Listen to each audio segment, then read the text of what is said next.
The phrase is knowing your incompetency as a historian. Indeed, sir, we never supposed you capable of writing a history. Ouch. However, in recent years, John's reputation as a historian has started to be rehabilitated. Okay? Here's the reason why. John might not have been great at writing history, but he's good at collecting history. He starts taking key documents and doing minutes at church meetings and writing down things, and that is incredibly valuable. Sometimes being a good historian is just not throwing stuff away, right? Putting it in a safe place, cataloging it, taking minutes in your meetings, and John is great at that. We owe a huge debt of gratitude for having the Doctrine and Covenants the way we do. Hey, Casey. Hey, Scott. How we doing? Great. Here we are, part 2 of this week. We had the gift of gab. Is that a gift of the Spirit? We spoke at length about section 46, and so we wanted to break up this week's study into 2 videos, and so this is part 2 of this week's Come Follow Me, sections 47 and 48. These are 2 short revelations, but one of them is near and dear to my heart because it features someone that I've really come to love over the last couple of years, which is my guy, John Whitmer. I love John Whitmer. He doesn't end up in the best place with the church. He leaves the church and never comes back. But let's get into it. Let me give you some context. I went on this journey where I found out what a wonderful person John Whitmer was.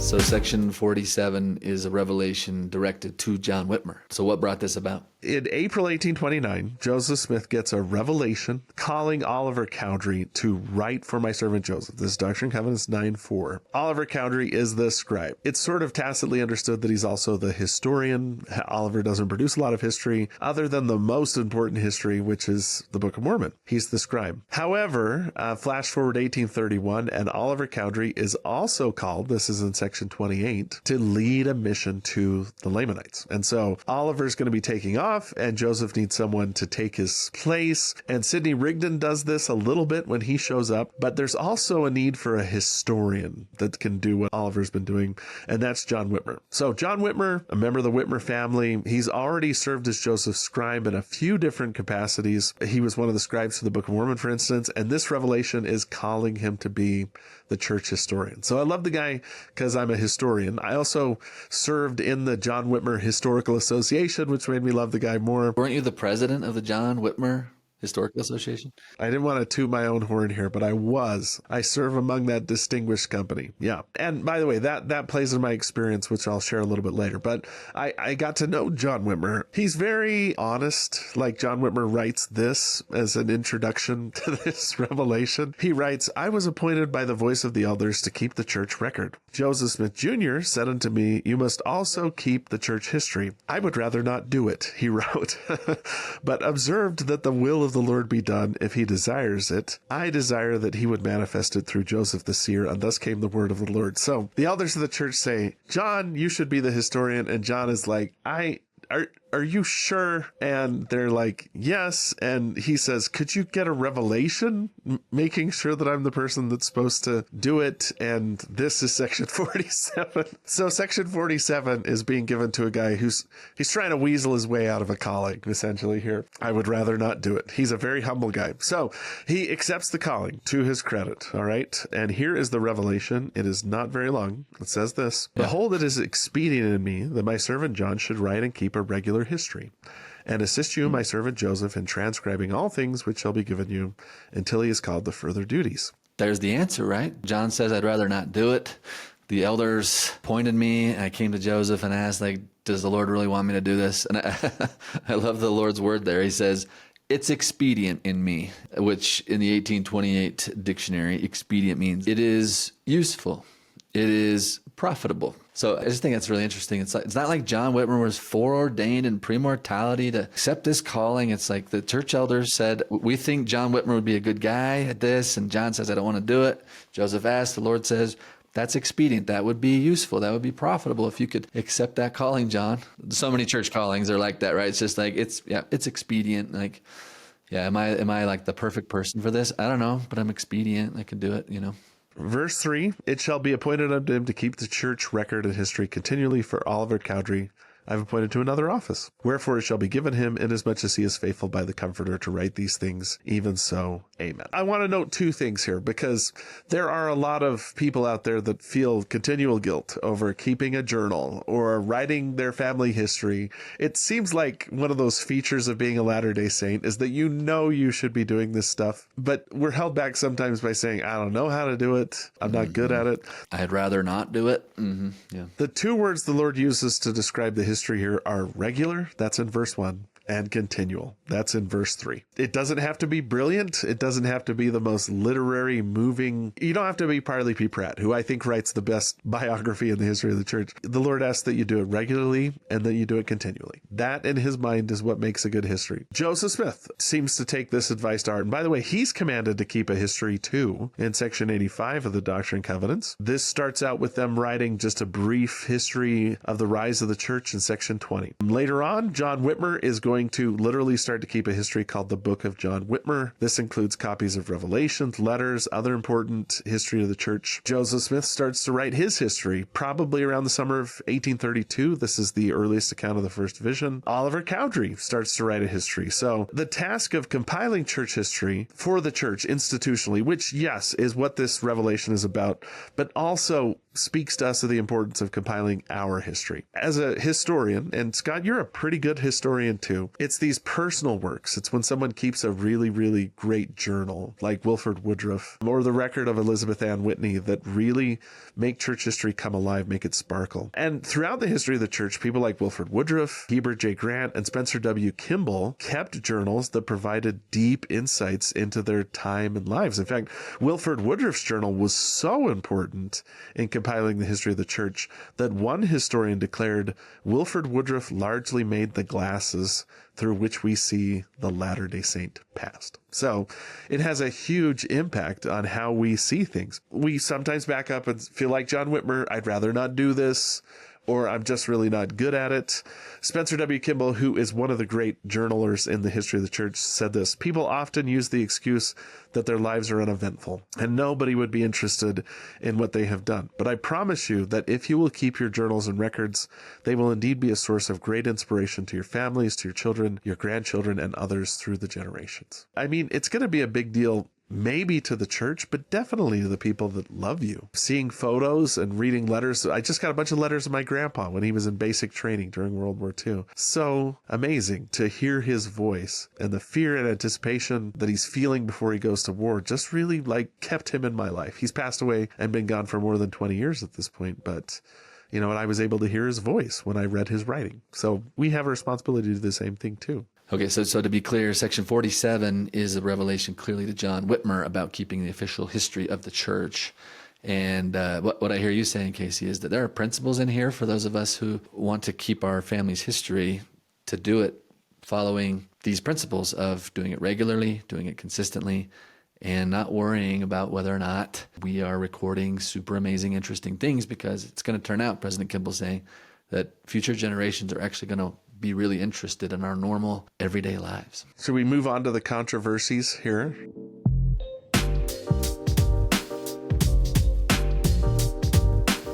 Here's the big controversy, I think, with this section, Casey, and I'll be very interested in your answer. Was John Whitmer a good historian or a bad historian? That is the question. When I got made president of the John Whitmer Historical Association, it was their 50th anniversary. And I'm going to be in charge of the 50th anniversary conference. And we thought it would be great if we found all the surviving founders and interview them. To make a little video where all the founders can talk about what JWHA is for. And JWHA is kind of the Community of Christ Historic Organization Association. And all of the founders made this joke at one point or another. John Whitmer wasn't a good historian, is what they would say, basically. They said, we didn't name it after him because he was a good historian. He wasn't a good historian. He was just the first historian, is basically what they said. And I kind of came away from these interviews disillusioned. Was he a bad historian?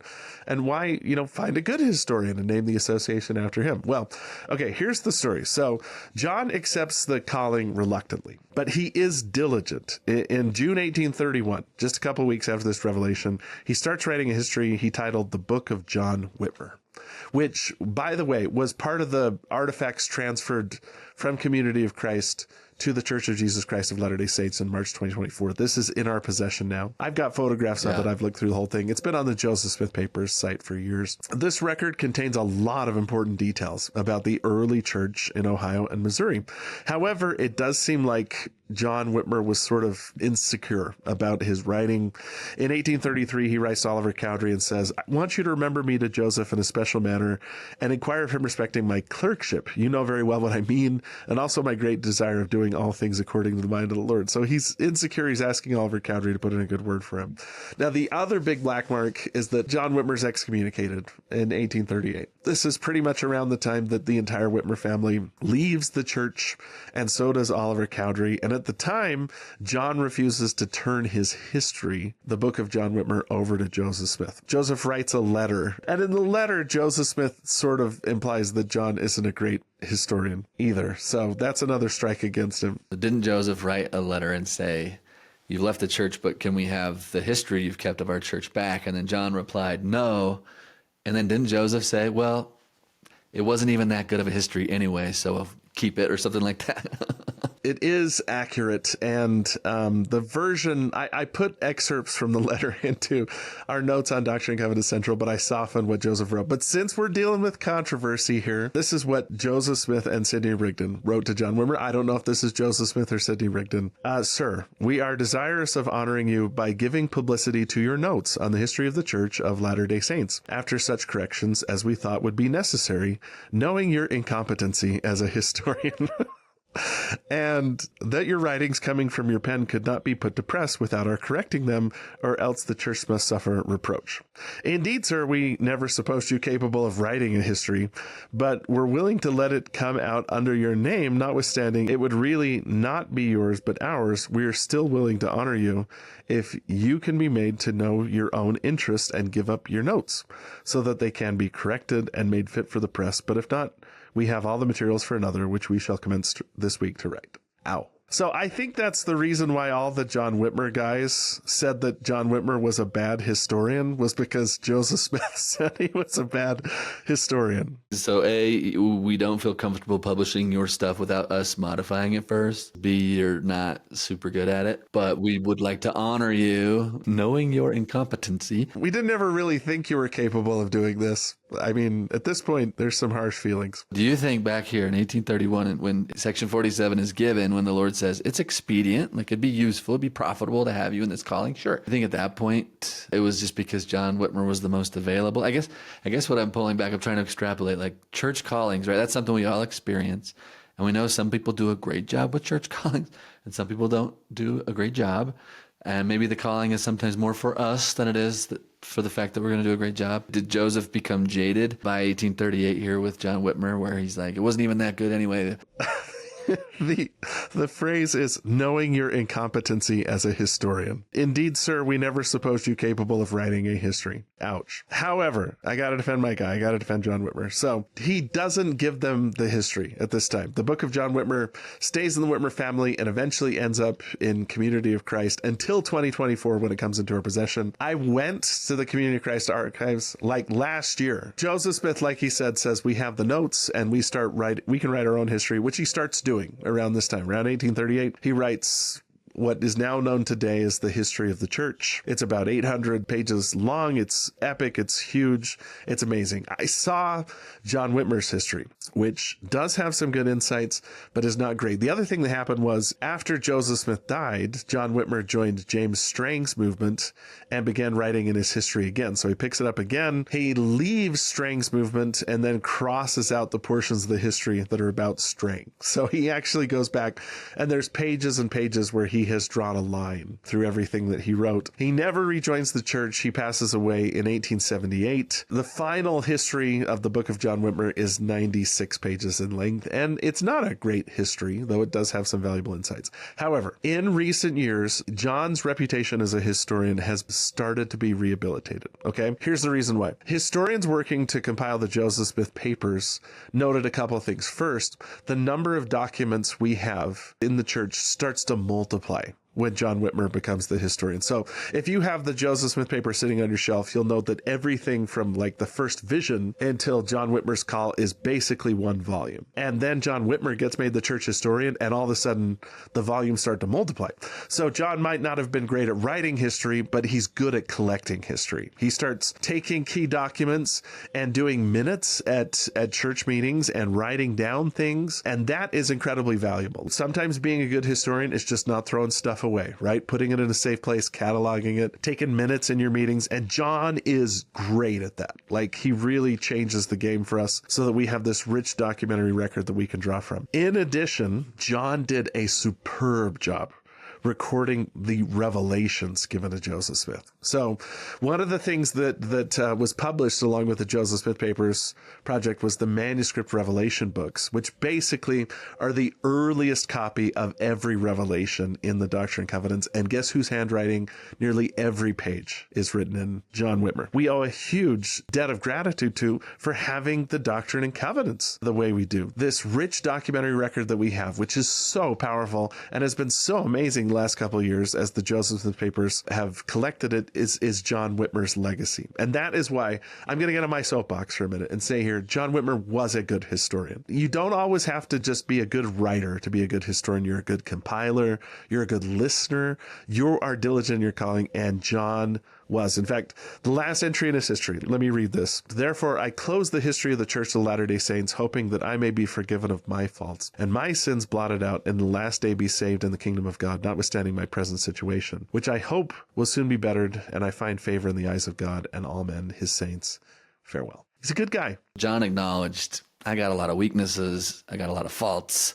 I got a lot of sins, but I pray that I can be forgiven of those and still be saved. We're grateful for what he brought forth. That's what I'm hearing you say. He actually did some good stuff. And he lays the foundations for other amazing church historians like Wilford Woodruff and Willard Richards and Thomas Bullock and William Clayton and Elizar Snow that are going to build on his legacy. So I was honored to be the leader of an organization named after John Whitmer because he was a good historian. And I don't know if Joseph Smith knew the whole story, honestly. I don't know if he was able to appreciate everything John did. So, I mean, let's go easy on our good brother. And let's make sure we contextualize Joseph's statement. It was right in the midst of 1838 when things were falling apart in Missouri, and John Whitmer had turned against the church, and the feelings were a little raw right there between John Whitmer and Joseph Smith. And so just keep that in context. Like, it helps me feel good, Casey, to know that in the callings that I've been called to that are expedient, that I'm called to, that can be useful for me, I might not always knock it out of the park,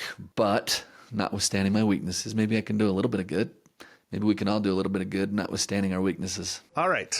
Consequences, I think I just listed them. John Whitmer creates a rich documentary record that we still draw from today. He's not the best historian in the world, but regular history and continual history, yeah, John Whitmer does what he's asked to do. Joseph Smith's going to start compiling his own history, and he's going to get some other scribes around him, right? Like you mentioned, some of those, like James Mulholland and Willard Richards and others, are going to start to help compile the history, which becomes that multi-volume set that most of us know called The History of the Church. Isn't that started right around this time? That started when John Whitmer leaves. So when Joseph Smith says we have the notes and we can write our own history, that's what he's talking about. And that becomes incredibly valuable too. So win-win here. Yeah, that's good. That's section 47. Okay, let's move on to section 48.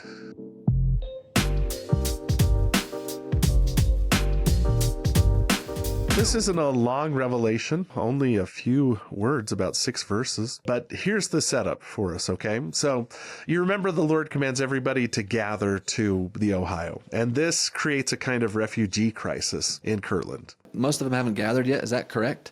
Only Joseph and a couple? Joseph is like the vanguard company, but everybody else, it takes time to sell your farm, pack up your goods. But now they're making it to Ohio, and we have about 100 church members from New York that are making their way, following the Lord's commandment, and this causes problems. John Whitmer, my boy John Whitmer, records this. He said, "The time drew near for the brethren from the state of New York to arrive at Kirtland, Ohio, and some suppose that it was the place of gathering, even the place of the New Jerusalem, spoken of in the Book of Mormon, according to the visions and revelations received in the last days. There was no preparation made for the reception of the saints from the east. The bishop, Edward Partridge, being anxious to know something concerning the matter, therefore the Lord spake unto Joseph Smith Jr. as follows. So all these church members are coming. Edward Partridge has been asked to look after them, administer the law of consecration. He wants to know what to do. According to John Whitmer, the two challenges that they face are, one, some church members believe that Kirtland is where the New Jerusalem is going to be built. In the Revelation, the Lord addresses this by explaining, no, the place hasn't been revealed yet. And second, Bishop Partridge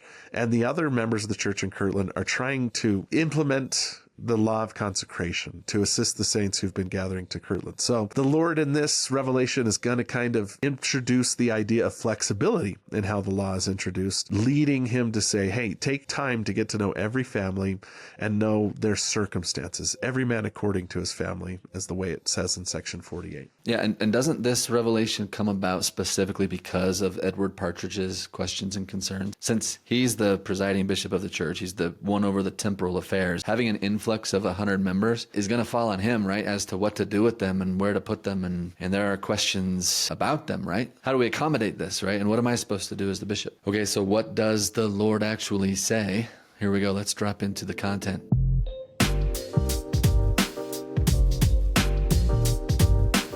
So he says, quote, verse 1, "It's necessary that you should remain for the present time in your places of abode, as it shall be suitable to your circumstances. And inasmuch as ye have lands, ye shall impart to the eastern brethren, to those from New York who are gathering to the Ohio. If you've got land, help them out, impart some land to these people. And inasmuch as you have not lands, let them buy for the present time in those regions round about, as seemeth them good. For it must needs be necessary that they have places to live for the present time." So here we have kind of some really practical counsel so far, right? That as they come in, let's see if we can find them a place to be. And if we can't find them a place to live, then they will need to buy a place for the time being. And then in verse 4, he says, "It must needs be necessary that ye save all the money that ye can," still speaking to the Kirtland saints, "and that ye obtain all that ye can in righteousness." Why? "That in time ye may be enabled to purchase land for an inheritance, even," he calls it the city. What's he talking about here? Verse 5, "The place is not yet to be revealed, but after your brethren come from the east, there are to be certain men appointed, and to them it shall be given to know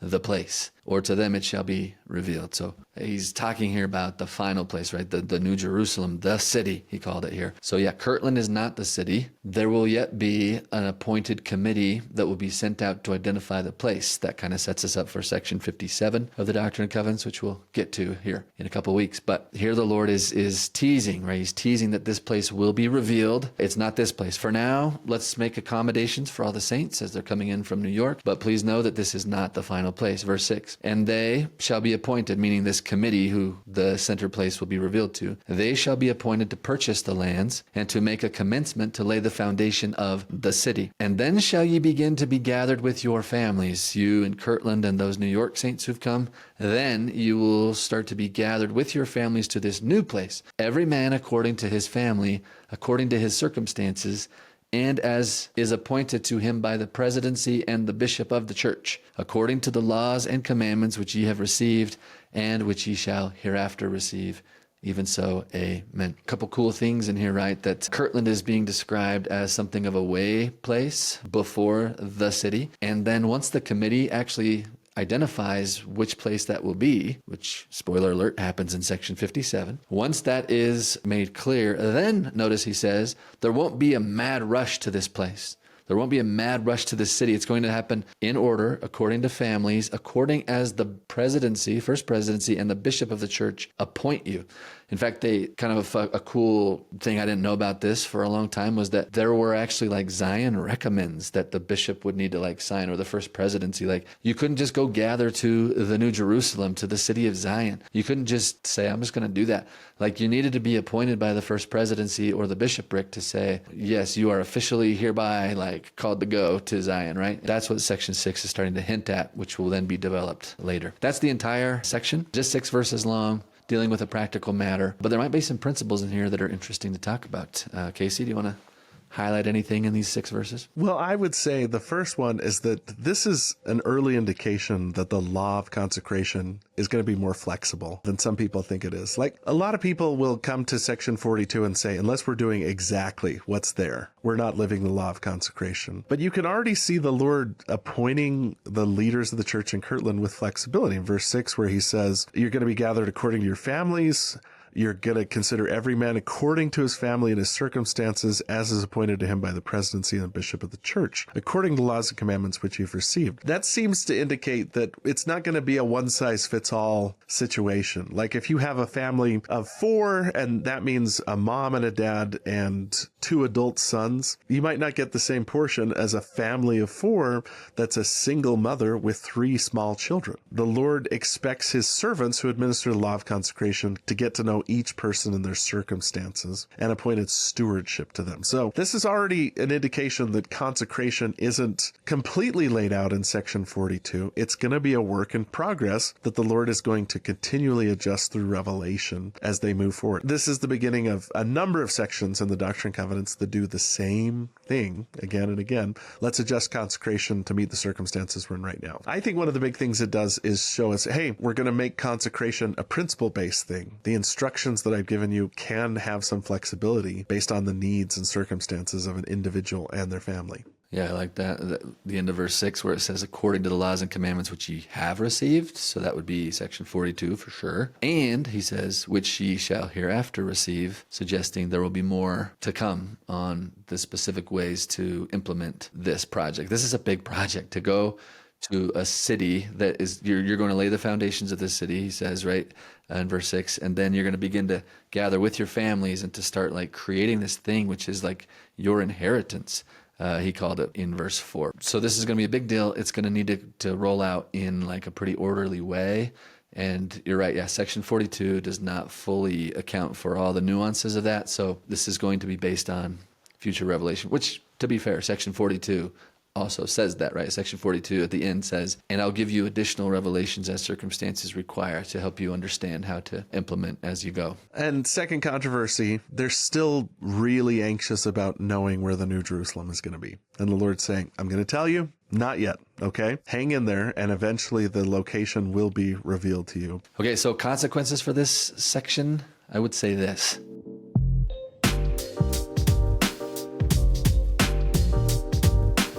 That's going to set up a couple sections coming up here in the next few months.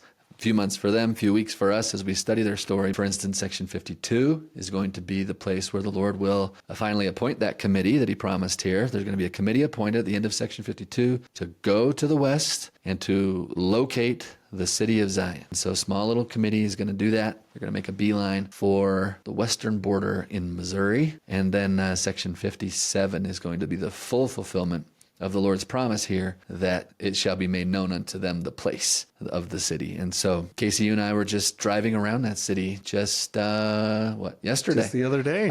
Just yesterday. Yeah, we were driving through the streets of this city. Section 48 is kind of this interesting section that makes a couple promises that gives some practical counsel to the bishop and helps prepare the saints for more, right? Saying that this is not everything. We're not just gathering to Kirtland. This is a way station almost. A resting place, a midway to the city. We will see more to come as we go into the next couple weeks studying their story. Well, thank you, Casey. Fun little run through these sections, 47 and 48, part 2 this week. Any final thoughts on these sections before we call it good? Gifts of the Spirit, something that applies to everybody. Writing a history and the importance of keeping a record, that applies to everybody. And then this longer term picture of we're going to make consecration work. And we're going to build the New Jerusalem that are higher up aspirations as well. Good solid counsel from the Lord here. Yeah, showing his line upon line, precept on precept. You don't need to have it all at once. Trust me, execute part A, then we'll move to part B, and I'm going to keep you moving along until we accomplish the end game of Zion. So good stuff, man. Good stuff. We'll see you next week. Thanks, Casey. Okay, thanks, Scott. Next time.